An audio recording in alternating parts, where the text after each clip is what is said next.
liftoff of the Delta rocket carrying blast.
All right. Well, good morning, everyone. I hope that we're having an amazing Thursday.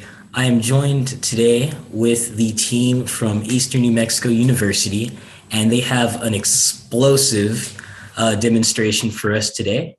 So, gentlemen, if you'd like to go ahead and just quickly introduce yourselves. Good morning, everyone. Welcome to New Mexico's largest regional comprehensive four-year institution, ENMU. My name is Zhutao Yan. I'm a chemistry professor. Here I have Quentin Flores, our science technician. And we also have our assistant VP for communication and marketing, John Hauser here.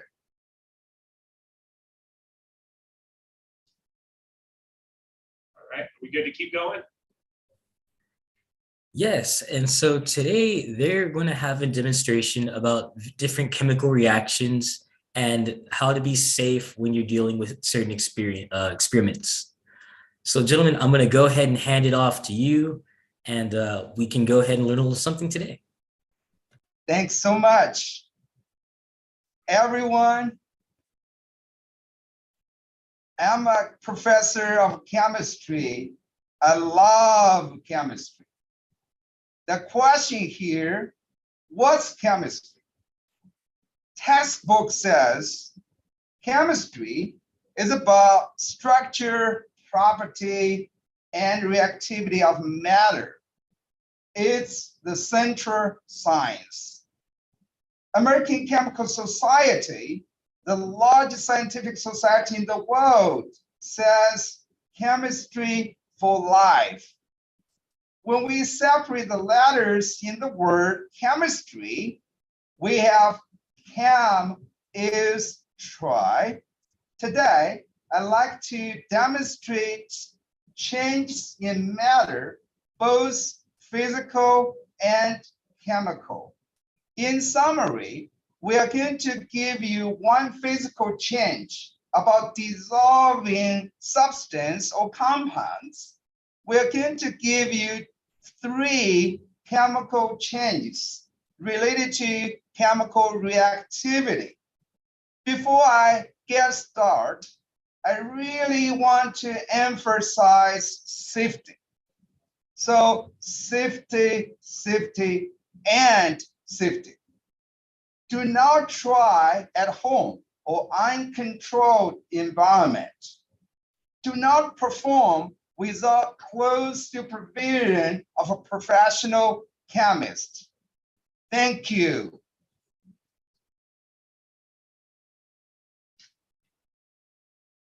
What I have on the table, 6 cylinders. Inside of the 6 cylinders, we have 6 substances, 6 different chemical compounds. I don't know whether you are able to see the color of these solids. We have red, orange, yellow, green, blue, and violet or purple. What I'm going to do, I'm going to add distilled water into each of these cylinders. Let's see what will happen.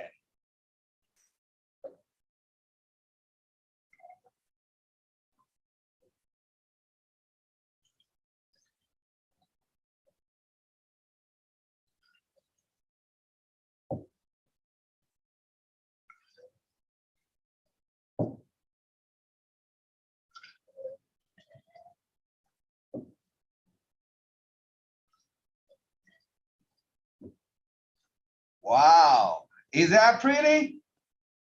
We see the beautiful visible light from red, orange, yellow, green, blue, and purple, violet. And if I try to mix them up or try to use glass rod to help dissolve them better, we may be able to see better bright color.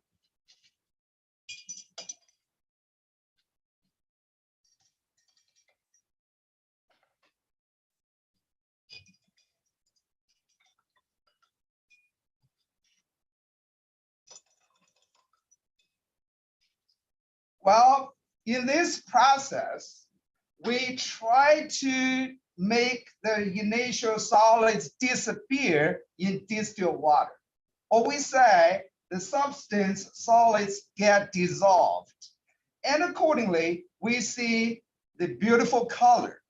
At this moment, if we have a way to boil each of the 6 liquid or solutions, to evaporate water, we will be able to have original solid re-obtained, red, orange, yellow, green, blue, and violet. So this process is reversible. And this process does not produce a new substance or new chemical. We say this is physical change.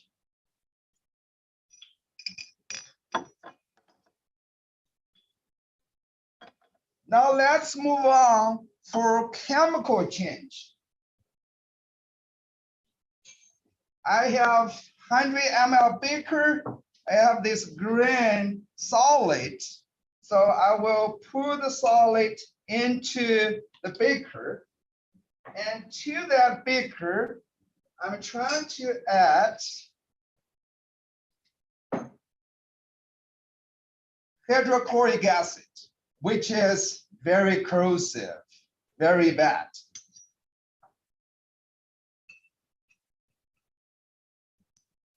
Then I stir it up.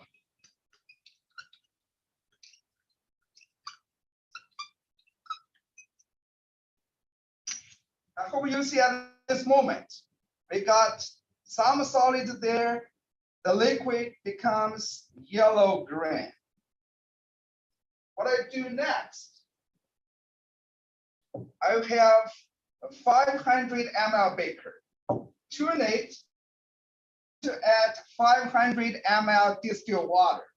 You see, I'm using a big graduate cylinder to measure 500 ml distilled water. I put that into the beaker here. And then I transfer the yellow-green liquid into the 500 ml beaker.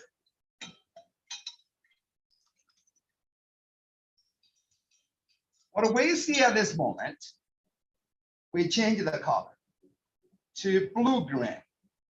And some of you may say, what if we boil the water off? Can we get original green solid? The answer is no, because that's changed to something different. And this is a chemical change. What I do at this moment, I have 2 more 500 ml beakers, and to one of them, I try to put 350 ml of this blue-green liquid.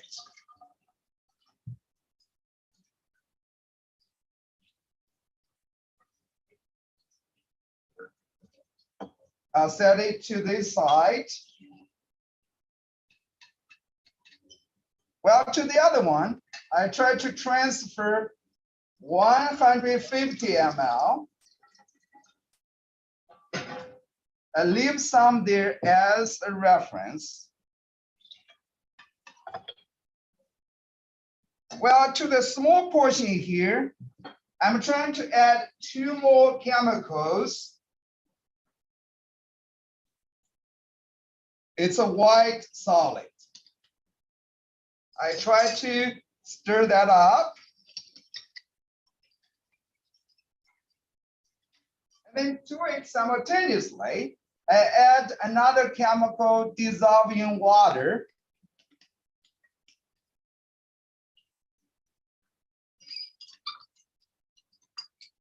I make another chemical reaction, because you see, we have the blue-green now changed to blue color. We have something totally different at this moment. Well, to the big portion, what I'm trying to do, I'm trying to add another chemical, which we say base.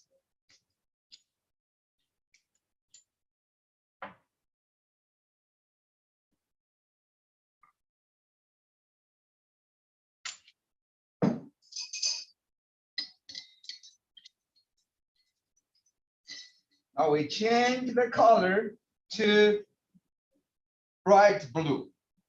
What am I going to do at this moment? I'll try to split this into 2 equal parts.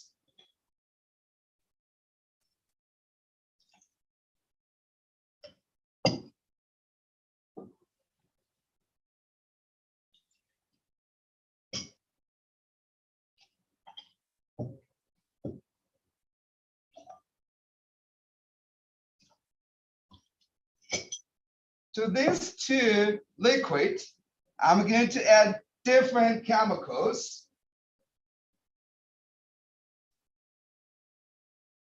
To this beaker, let me add this chemical in water. You see a clear liquid, almost nothing. And actually, we do have chemicals there.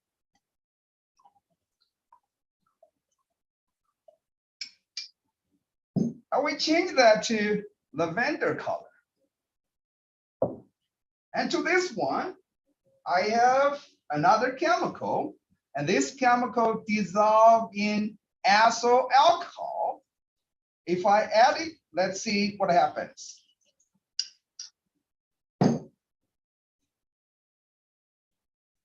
This one turns to red.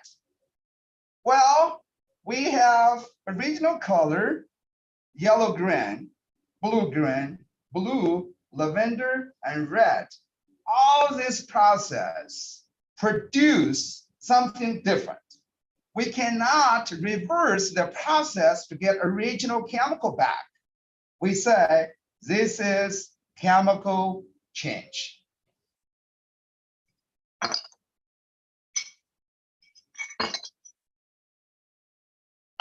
At this moment, let me move on for another one. This is for the element of cobalt. Once again, I have 100 ml beaker. To that beaker, I'm trying to add this compound, something like reddish color, cobalt chloride.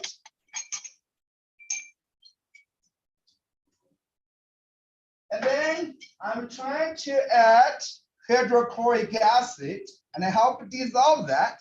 Pay special attention to the displayed color.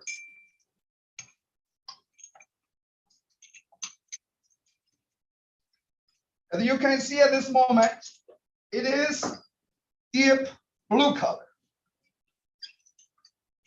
For that solution, I have another big beaker, 500 milliliters, and I will measure about 500 ml distilled water using the graduated cylinder.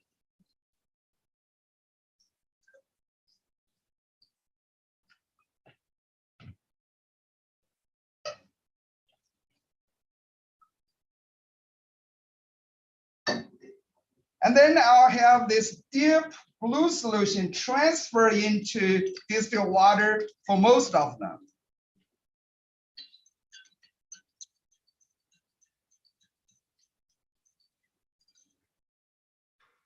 Obviously, we make that pink, purple color. So again, this is a chemical change. Now, for that solution, I'm trying to split them into 3 more beakers.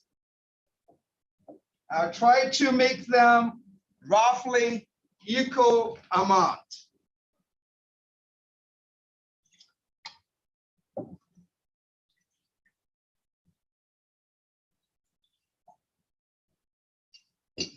Leave that as reference. To the 3 beakers here, you see the pink color. I'm trying to add the same chemical in acyl alcohol to this beaker.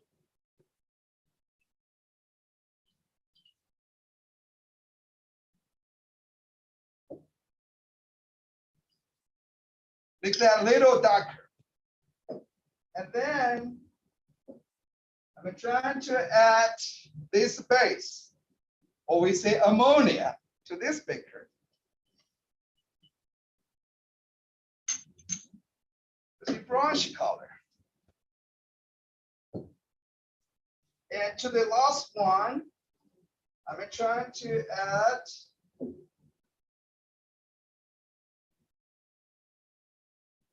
this guy, another new different compound. Obviously, we have them transformed to different compounds, give us totally different color, from bright blue to pink to brown, something like here, little reddish. So this one is about the reaction of cobalt with different compounds produce different distinct color. Just like the previous nickel one, this is chemical change.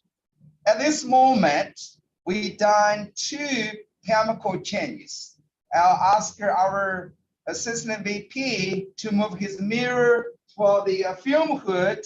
We'll give you the last chemical change. We say carbon snake.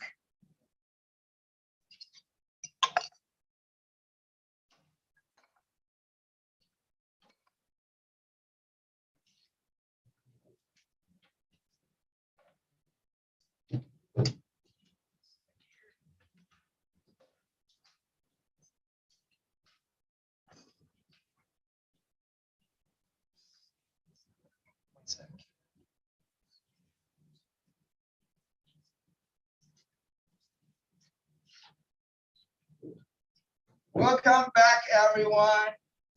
In my hand, you see this pure sugar. It says granulated sugar from Walmart. And I put some of this granulated sugar into this glass bottle. Let me remove the cap. And here, also from Walmart, I have powder sugar. Basically, these two are exactly the same carbon hydride or hydrocarbons compounds. And that's actually in this glass jar or bottle. So when you try to compare the two glass jars, hopefully you recognize they have almost same height. And they may have slightly different weight or mass, but it will be okay. Well, in this glass bottle, I don't know whether you can see or not, it says sulfuric acid. We know sulfuric acid is another strong acid, pretty corrosive, pretty bad. That's why do not try this at home or any uncontrolled environment. Do not perform without close supervision of a professional chemist. What I'm going to do at this moment, I will try to add this concentrated sulfuric acid into these two jars, and then I'll use 2 pieces of glass rod to guide the snake to move up. Pieces of glass rod. So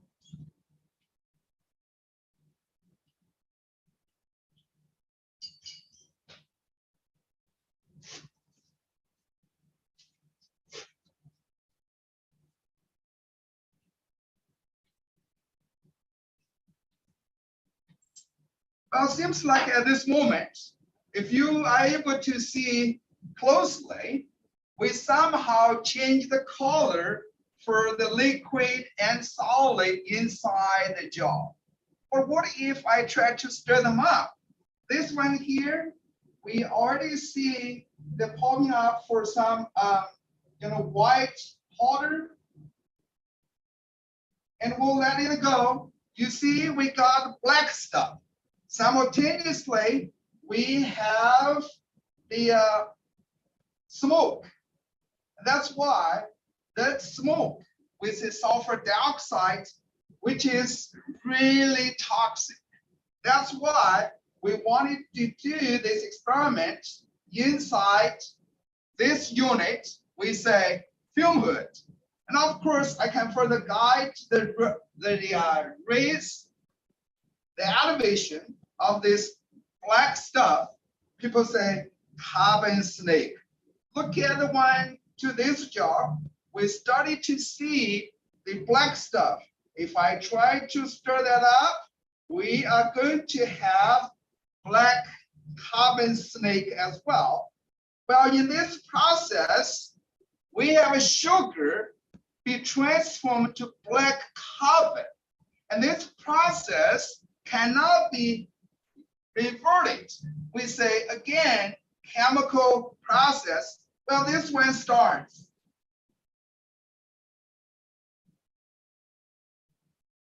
If we give them a little more time, they will continue to rise. Oops, because if you see closely, at the bottom, we still have the white, that's the sugar. So let's help with this carbon snake.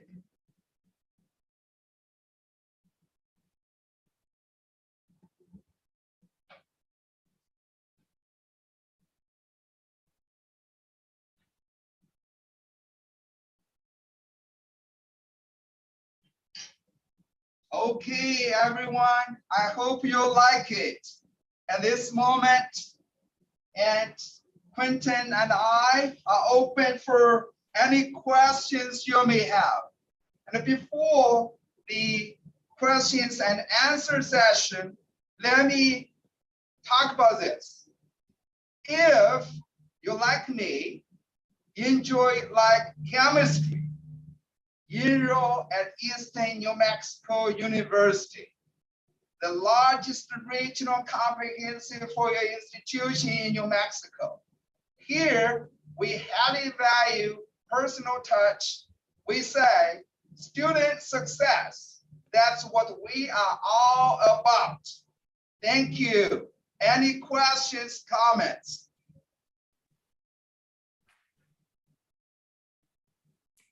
All right, no, thank you all very much. We actually did get a couple questions.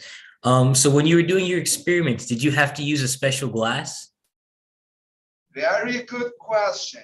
Chemists love glassware. Why glassware? First and foremost, it's transparent. We can see what's going on. And second, glass is chemically inert. I mean, when you put various chemical in it, when you run any chemical reactions, you do not worry about, for example, hey, this is my plastic bottle. If I try to put this close to fire, this get disappeared. So glass, it is chemically inert, it is transparent, and plus, if you dope some specific material into the glass manufacturing process, your glass will be heat, cold resistant. I mean, they tolerate high temperature, low temperature. You do not worry about any crack. When you heat it up, when you lower it down, and this make chemical reactions easy. I should say that's one excellent question. Okay. The next question that we got is, what is the difference between a compound, an acid, and a base? So the question here about difference between acid and base. You know, to make things simpler, let me give you a daily example. When you think about using baking soda, that's a base. When you think about using vinegar, that's an acid. To make things simpler, when you have a certain chemical indicator, for example, let's say phenolphthalein. When you have a base, you add it to phenolphthalein solution, that will turn the colorless solution into pink. Well, when you have an acid, when you add it to, for example, some acid-base indicator, like blue one, you can change that to red color. So we would say base somehow tastes tart. Well, acid somehow tastes sour. And of course, again, I truly enjoy this excellent question. To get them all, come to ENMU.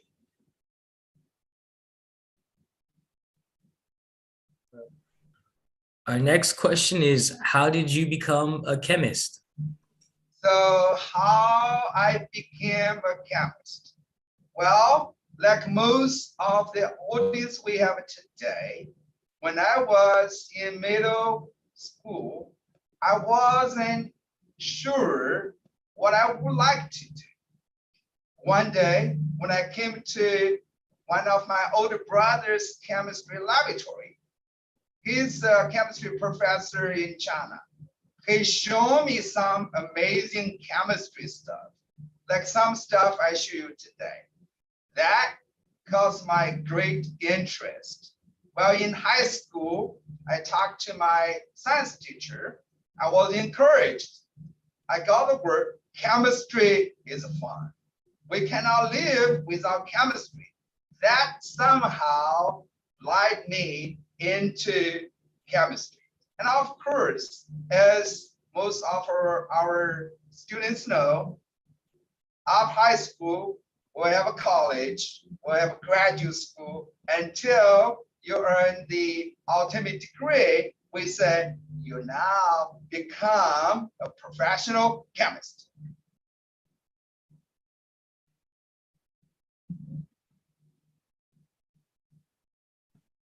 All right. What's your favorite experiment that you've done before? So What's my favorite experiment? Well, during the pandemic, with the help of our assistant VP, Mr. Hauser, and we were able to perform some amazing chemistry demonstration. I should say, like what I just showed you here, carbon snake, and we have different compounds. We put those compounds close to Bunsen burner, and we see beautiful color. That's called flame reaction. And then we also have, for instance, the craziest thing with liquid nitrogen. We know that's extremely cold. Now, currently, I would say the room temperature, if I talk about in degrees Celsius, we would say somewhere close to 25 degrees Celsius. Well, liquid nitrogen is a colorless liquid.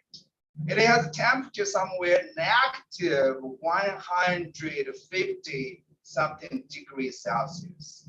So when you have that extremely cold liquid, for example, if you put a fresh apple in it, after 1 or 2 minutes, you take it out. When you drop that on the floor, it will become pieces. You will never see, hey, my apple, remain intact. It becomes so fragile because of that extremely low temperature from liquid nitrogen. And also, the stuff I mentioned here, just a few. And maybe in the near future, with the help of Mr. Hauser, we could perform more related demonstrations. All right. And the next question we got was, what advice do you have for me if I want to be a chemist? What advice I would give you if you want to become a chemist? Let me turn this over to our science technician, Quentin Flores. He will share with you his advice. Hi. So if you want to be a chemist, first and foremost, sciences and math classes in your high school and middle school, those are going to be really important for you. Math is really important too. We have to be able to do all the stuff to process the measurements and data and everything. And then just understanding the stuff in your science and physics classes, they're very intertwined. So yeah, just make sure to study hard. Wonderful, thanks, Quentin. What Ms. Flores just told you, that's exactly from me. Work hard. You all can do it. And we look forward to meeting you, our future chemists. All right, this will be our next question. What is your favorite thing about working with chemicals? What's my favorite thing about working with chemicals? Well, let me give you my recent experience. And for several summers, I was able to intern at one of the DOE national labs. When I say DOE, that's Department of Energy. I was able to work with world-class experts and was able to use world-class scientific instrumentation. And it gave you one of our current ongoing project. Through the collaboration with researchers in national labs, we are trying to work on new materials. And we hope someday we can make next generation solar cells better. When I say next generation solar cell, that's the counterpart to what we saw these days, silicon-based solar panels, like you see on your roof. And we know that reach a bottleneck. And using chemistry, working with chemicals, we are able to manipulate the process to design, synthesize new chemicals with beautiful properties that simply make our life easier. Again, let me use the quote from American Chemical Society, chemistry is for life. All right. And this will be one of our last questions. If I'm not good at math, how can I get better? So that's excellent question. Be honest with everybody here. I don't think I'm good at mathematics. And you wonder, given that, how did you become a chemist? Let me repeat the word from Quentin. Work hard.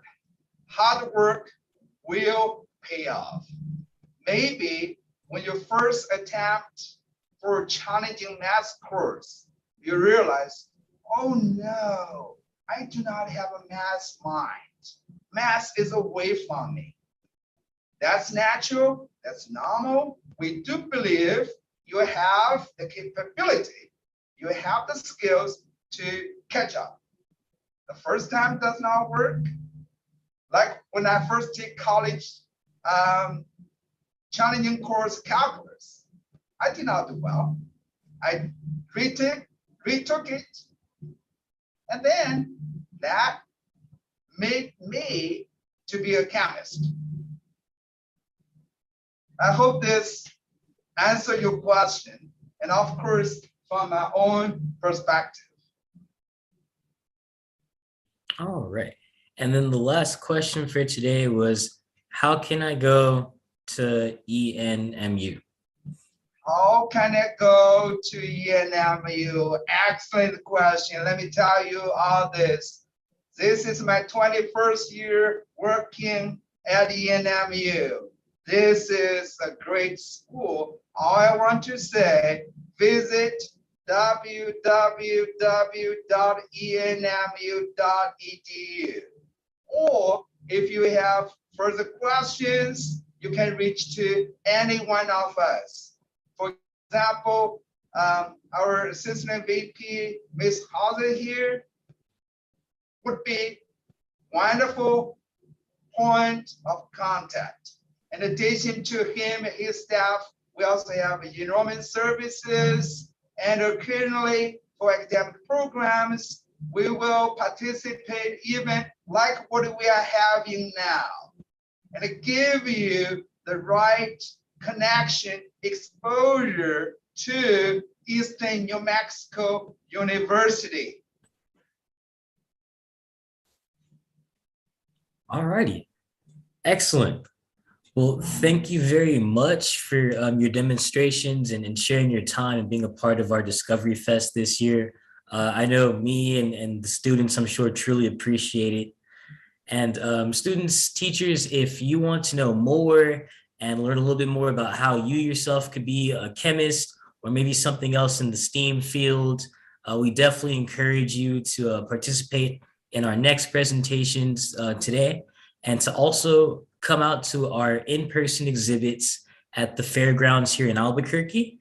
That'll be from 9 to 3, and we'll have many folks from all over the STEAM world willing to share their experience and get kids involved in STEAM. So with that, thank you very much, and I hope you all have a wonderful Thursday. You too, everyone is warmly welcome.